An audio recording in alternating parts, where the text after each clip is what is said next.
Hi, my name's Tom Middleton. I'm so honoured and excited to be here today for the next SciArtExchange Design Your Habitat session. Welcome to my isolation habitat.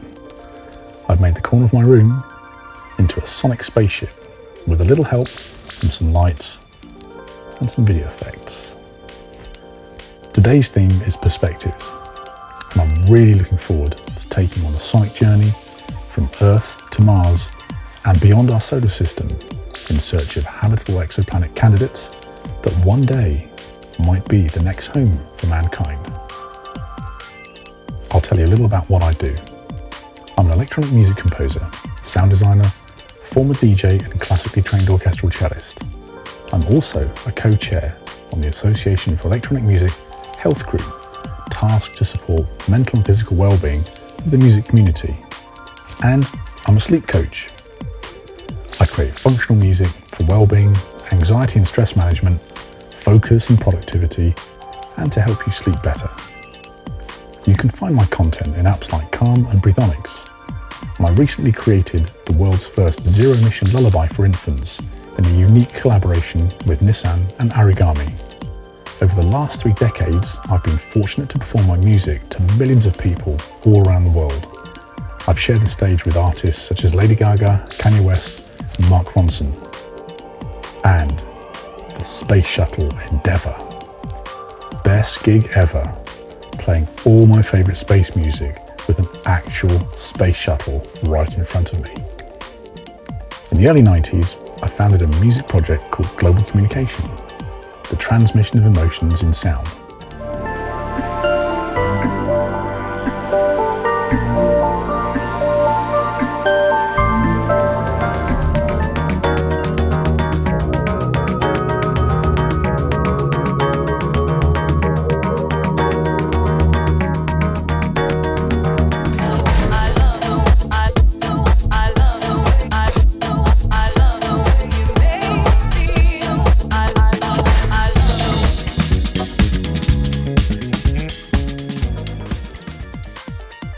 In 2002, I released a single under the name Cosmos, and in 2008, a concept album called Life Tracks, pieces of music composed to help soundtrack your daily life. And in 2018, I released a science-based album called Sleep Better to gently slow heart and breath rate and help you fall into a deep slumber. So you can see, my world has been heavily influenced by the stars, the planets, and our life here on Earth. Whilst touring over the years, I was quietly observing how sound affects and influences our minds and bodies. Music to make us move, to calm us down, to make us think, and to feel emotions. This piqued my interest in the neuroscience and behavioural psychology of sound and music. Plus the constant travel, jet lag, and sleep disruption also led me to train as a sleep coach, to learn about the science of sleep and how to improve it with simple techniques to adapt your lifestyle, behaviours, routines and environment.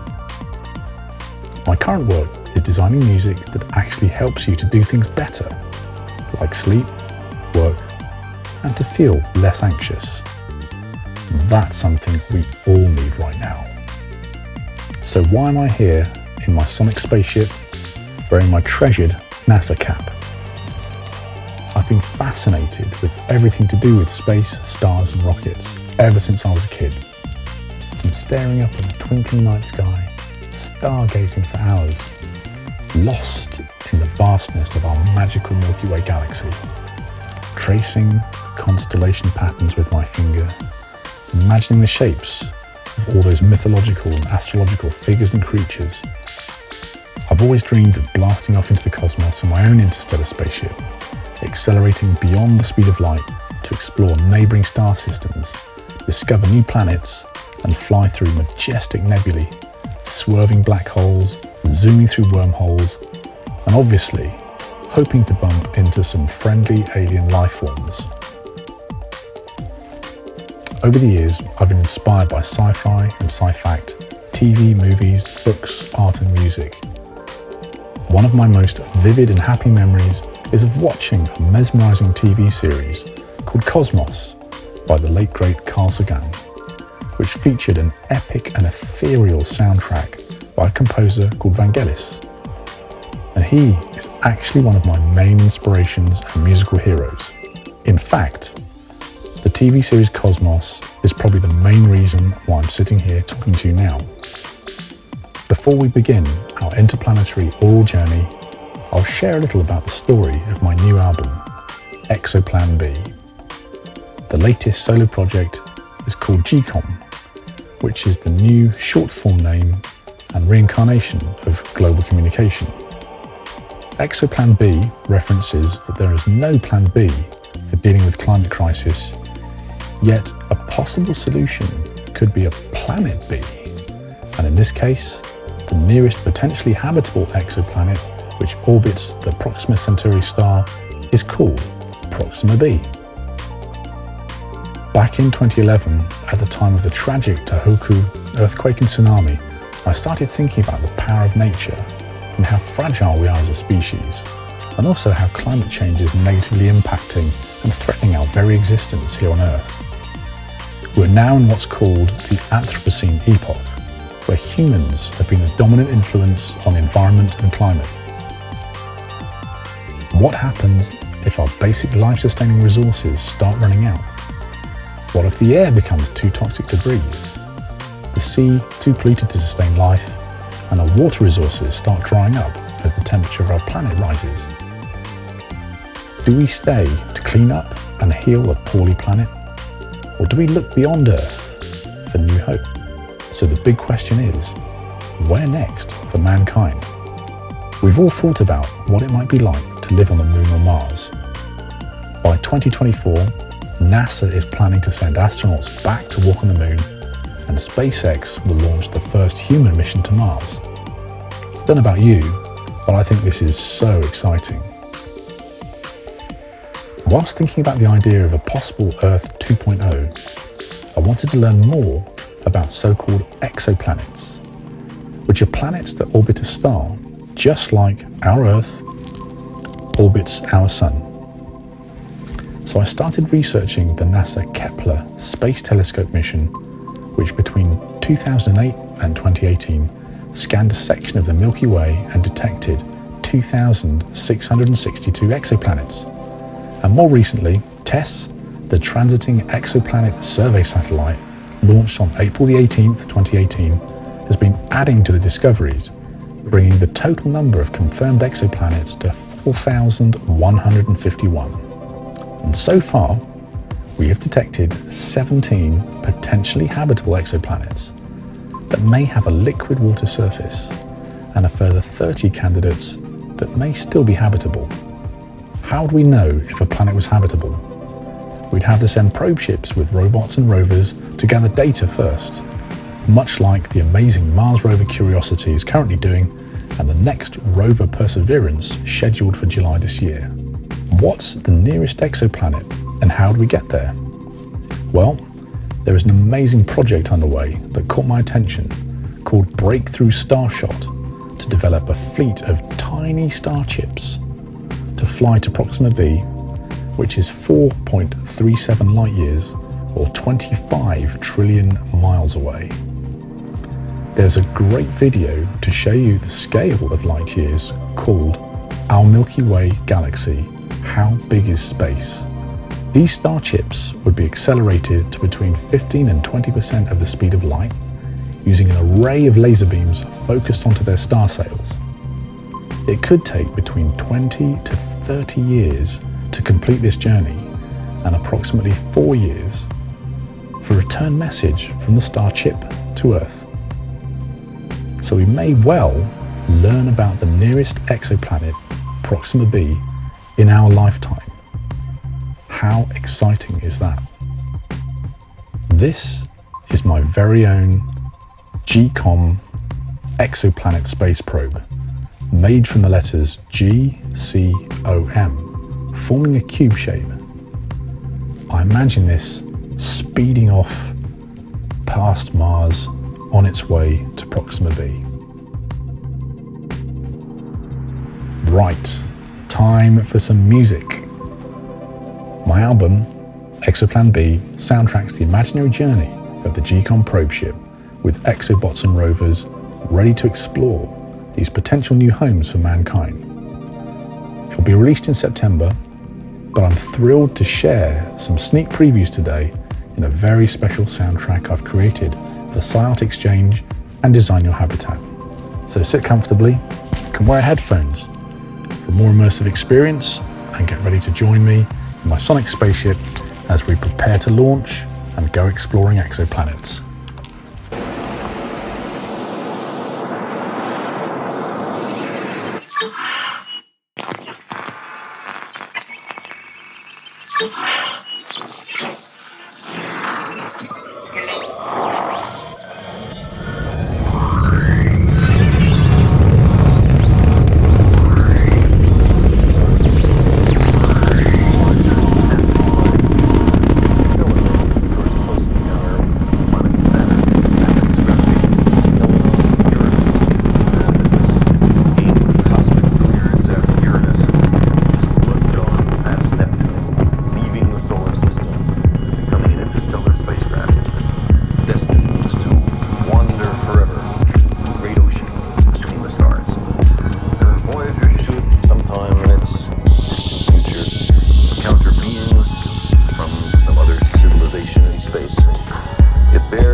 hope you've enjoyed this oral journey from Earth to Mars, across the galaxy to Proxima b and back again. If you want to learn more about exoplanets, just head to nasa.gov for regular updates on everything to do with space exploration. Big thank you to Jancy and the team at SciArtExchange, and to Mr. Origami for organising this sensory journey into space. If you'd like to follow me on Instagram, it's Tom Middleton Music, Twitter, DJ Tom Middleton, and my website, tommiddleton.com. Thank you for listening. Maybe I'll see you on Mars.